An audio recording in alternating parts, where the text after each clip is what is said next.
returns. Now, if you're going to invest large sums of money in the stock market, I think it follows that you should maybe know a little bit about how the stock market works. After all, you wouldn't buy something on Amazon if you didn't know what it was.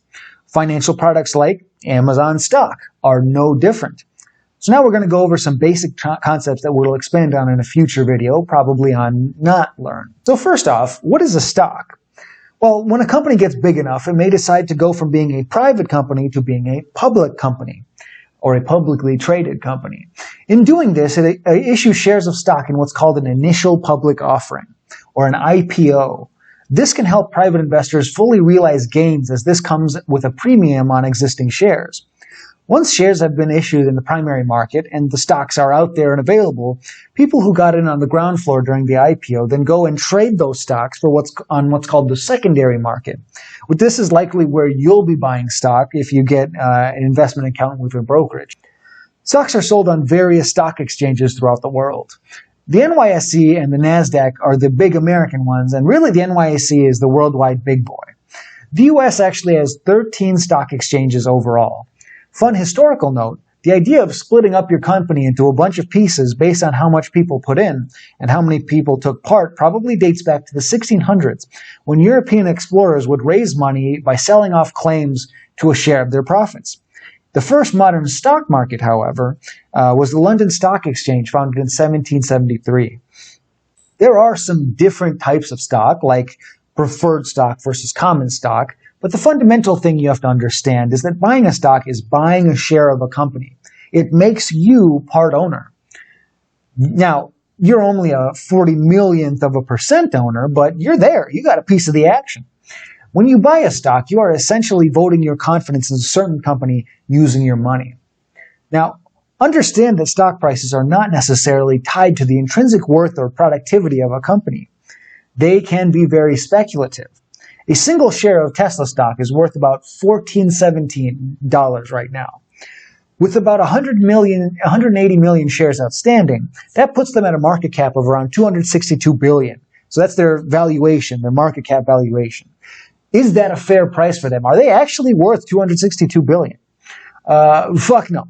Probably not, like at all. So why are people willing to pay so much for a share of Tesla? I have a share of Tesla. Well, I don't have a full share of Tesla, but I have fractional shares of Tesla. Anyway, people all have their reasons, but at the core of it all, it's that they think the price will go up in the future, and it may actually be a deal to buy now. Now, this lets us introduce the idea of capital gains, dividend payments, and PE ratios. If you were to buy a share of Tesla stock at $14.17 and it went up to $15.17, that's a gain of about $100. And yet you don't have an extra $100 in your bank account, because this is unrealized gain. You'd have to sell your share of that stock to realize that gain. This is what we talk about when we say capital gains. This is the fundamental idea behind the buy and hold investment strategy. The strategy that has been proven time and time again to be the dominant investment strategy for the long term. Anytime you're investing in the stock market, you generally want to think about the long game. Because you're almost guaranteed to have periods where you're looking into your portfolio balance and you get nauseous. There'll be bad days, months, and even years. The idea is that as national and global productivity goes up, the markets will only go up, but at least only on average. The debt cycle fueled by the idea of credit will practically ensure large fluctuations, but the trend is assumed to inflect ever upwards as people do more work globally. Now, if stock prices aren't necessarily tied to the value of the underlying company, how do you know what's a good price to buy at? Well, that's actually kind of a complicated matter. One thing to look at is the price-to-earnings ratio. It's just what it sounds like. You take a look at the stock price and you divide by the company's earnings. It's just a value you can Google, so you don't actually have to look it up, but you know what I mean. Mathematically, the question is, how much am I paying for the stock compared to how much cash is this company that I'm buying a piece of bringing in? You may not want to buy an underperforming company for a high price. In fact, you may not want to buy an underperforming company at all, but that's a related issue. You also don't want to buy a well-run company at too high a price. A PE ratio over 20 often means that you're paying too much. I'm usually looking for below 15, but there are caveats to that. We can look at that in more detail on Not Lern. But keep in mind that a low PE ratio does not in isolation tell you the relative value of a company. For example, if a company's stock price plummets ahead of a drop in earnings, you may think that you're getting a deal, but that may exclude the fact that something huge may have happened to shake investor confidence in that company despite its current earnings. A low PE ratio because earnings are going up and a stock really is underpriced at the moment is really what you're looking for. Now, some companies will actually pay you to hold a stock, which I think is the most interesting part of this whole video. Seriously, they'll pay you at regular intervals just for holding their stock. Some companies will pay you yearly, some quarterly, and some even monthly. For instance, one of my personal favorites, Realty Income, ticker symbol O, has a stock price of $57.42 at the moment, with a dividend of about 23 cents per share. So I buy one share of O, I get 23 cents a month for owning that one share without any further expense or effort on my part. Which sounds pretty underwhelming until you realize that over time, you're going to end up buying hundreds or thousands of shares. Every 100 shares of this stock will get you over $23 a month free and clear. Going further, 1,000 shares is over $200 a month, and 10,000 is over $2,000 a month, or $24,000 a year, at which point you'll have sunk a bit over $500,000 into the market.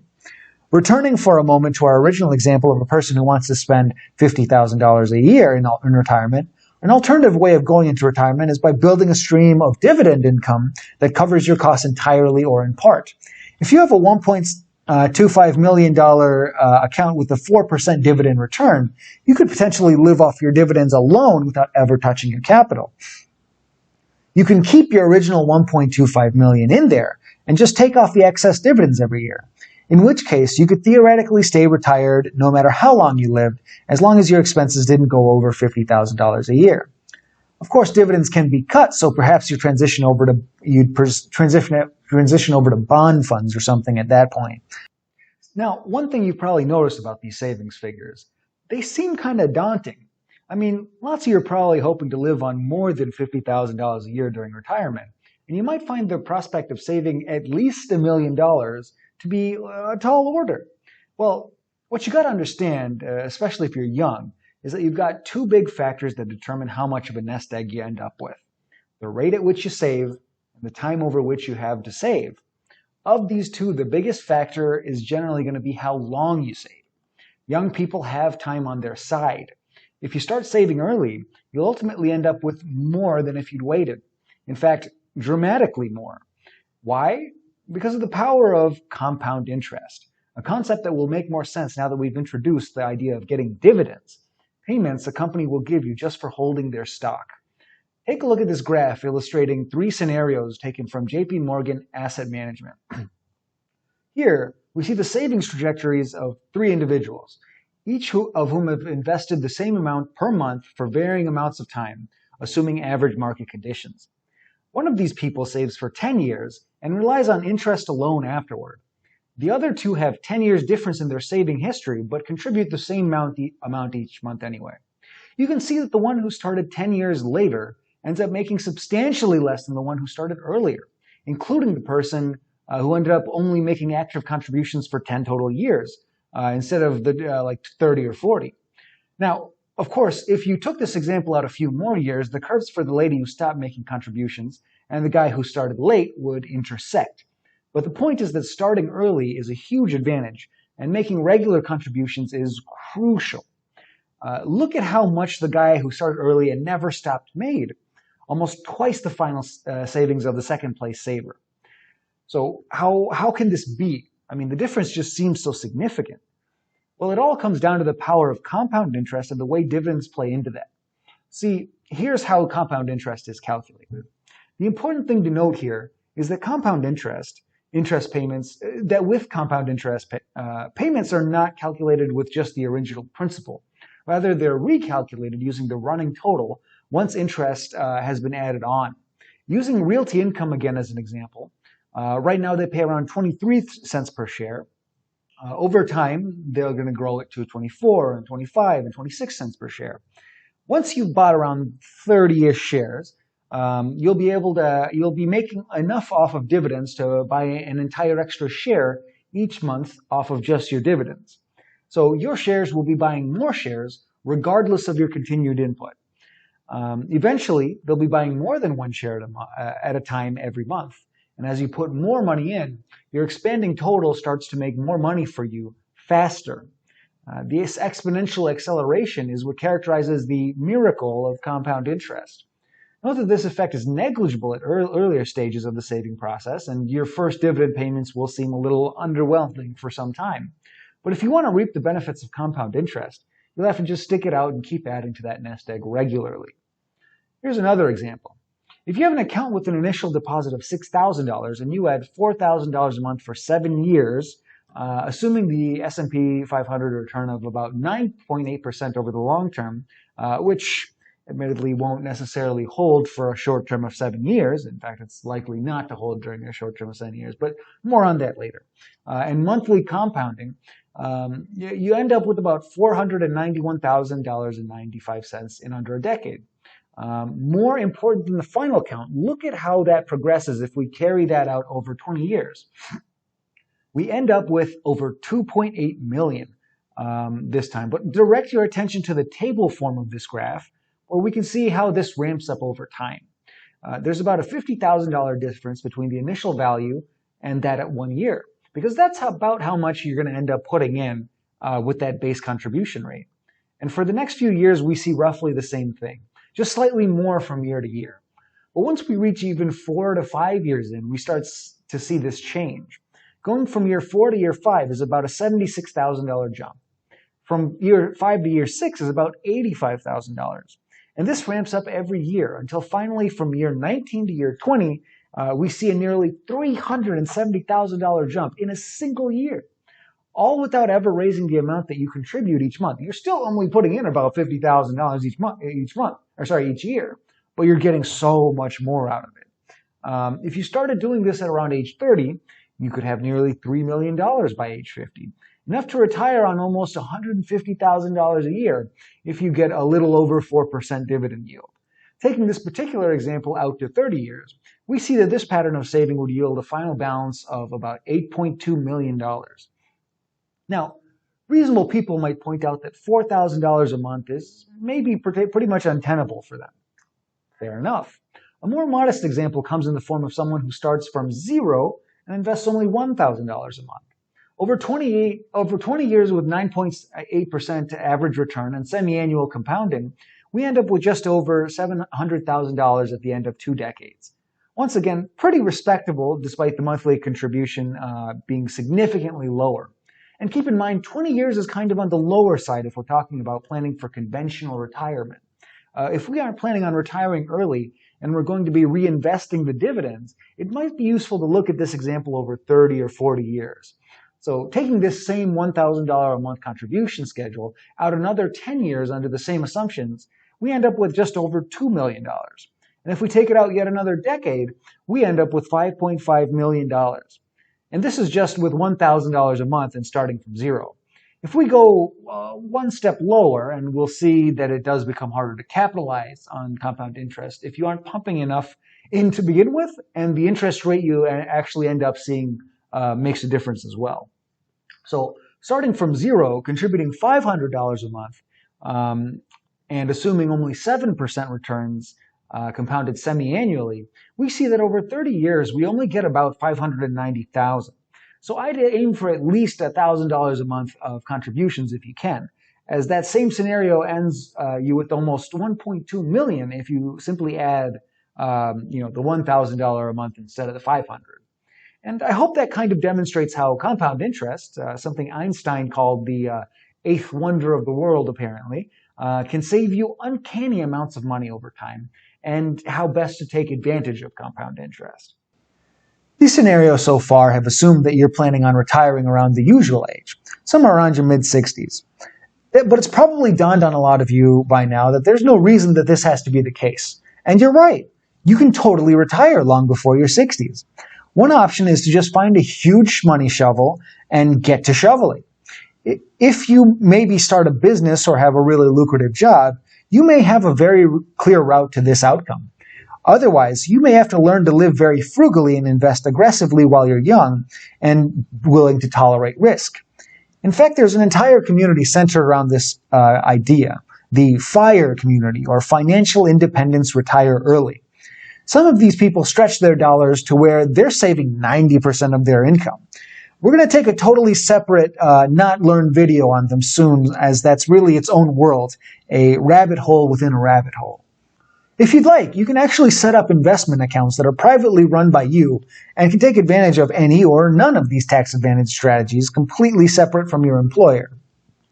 There's a bunch of different ways to do this, and the number of people getting into the stock market on their own has boomed lately.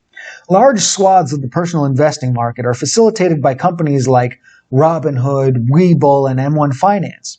The ones listed above are free financial apps that anyone can use to invest in the stock market. I know Robinhood and Webull offer free stocks just for signing up. I personally use M1 Finance, and at some point, we'll be taking a look at my investments therein in a detailed way. All three have commission-free trading, meaning that buying and selling stocks is free. I know at least Robinhood and M1 have restrictions on day trading, unless you upgrade your member. Never personally used Webull. Actually, let me know what you think about Webull in the comments below. I find it intriguing as it is this feature that lets you start and track a fake portfolio with imaginary money, just to get like a dry run on the market, which I think could be really valuable when you're first starting out learning what you're doing. I think that a company that comes up with a sensible idea like that might be well run in other ways. Another question you probably have at this point is, when do I buy a given stock? Just when the PE ratio is below a certain value? Well, you could set things up that way. And making sure you pay a reasonable price for everything you buy is certainly important. You could do in-depth research and try your darndest to time the markets, trading at higher frequencies so you can make the most of market dips and rises. But you'll likely end up with less return on average than if you'd simply dollar cost averaged your way into the market over time. Dollar cost averaging, or the constant dollar plan, is when an investor simply makes periodic purchases of target securities over time instead of trading larger sums all at once. It's meant to or larger sums or just really small sums timed a certain way. It's meant to minimize the effects of short-term volatility. Of course, you actually may not get as high a return as if you'd made larger lump sums investments, but this is the trade-off for less risk. Now, with the assumption that your investment grows in value, dollar cost averaging reduces the effect of low points in the market, increasing your return over time so long as the market goes up. Note that this doesn't protect you if your stock picks lose value over time, which is why diversification in the form of ETFs can be so handy for people on the constant dollar plan. This is essentially how your 401k or 403b likely works. You're just making constant contributions in a highly diversified portfolio that allows you to minimize your downside and dollar cost average into the market over time. And, you know, of course, if in the future we run headlong into conditions where long-term market growth can no longer be assumed, which may happen, a lot of this stuff won't function quite the same. But in the decades since the Great Depression, the markets have followed a general upward trajectory. Specifically for those of you who would claim that you don't have enough money to invest, I'd say that's probably nonsense. At the very least, you can set up automated contributions to your employer match before ever actually getting that money in your account. This will lessen the feeling of loss since you're never actually getting that money. But if you feel like even that's not an option, there's always apps like Acorns, which, again, I personally use. These apps do things like investing your spare change from purchases. For instance, if you buy something for $1.50, it invests the remaining 50 cents, on top of a user-selected scheduled contribution as low as $5 or even $0 if you're being very conservative, allowing you to gradually build up savings until you're in a position to make more sizable contributions. Unless you're really struggling, you should really be able to invest at least a little bit. Which brings us to our last point here, which really supersedes a lot of these things. Don't put money into the stock market if you think you'll need it anytime soon. The strategy of investing that's been shown in studies to outperform others in the long term, as I said before, is buy and hold investing. You buy a company /ETF /index fund or whatever, those fundamentals you believe in, and hold it for the long term. Making frequent trades, buying and selling perhaps multiple times a day, is called day trading. And it's really more a form of gambling than actual investing for the vast majority of people. Just don't do that, all right? Investing shouldn't be gambling. And Warren Buffett's number one rule for investing is don't lose your money. His number two rule, don't forget rule number one. So, if you're constantly realizing losses in gambling, you're doing it wrong.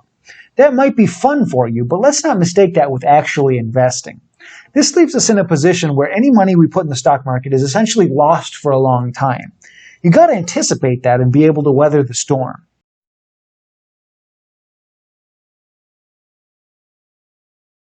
So there you have it, a bare bones introduction to personal finance.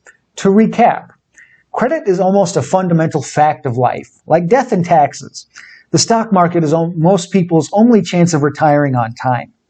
Bad credit can weigh you down your entire life. Good credit gives you a little extra wiggle room for spending and saving. Money sitting in your bank account long term is actually going down in value, even if the actual number is going up slightly or staying the same, because those interest rates generally don't keep up with inflation. Different types of retirement accounts are ways of beating the tax man and really maximizing how much you have when it's time to retire. Don't put money in the stock market if you're going to need it in the short to midterm future, but do prioritize starting to save early.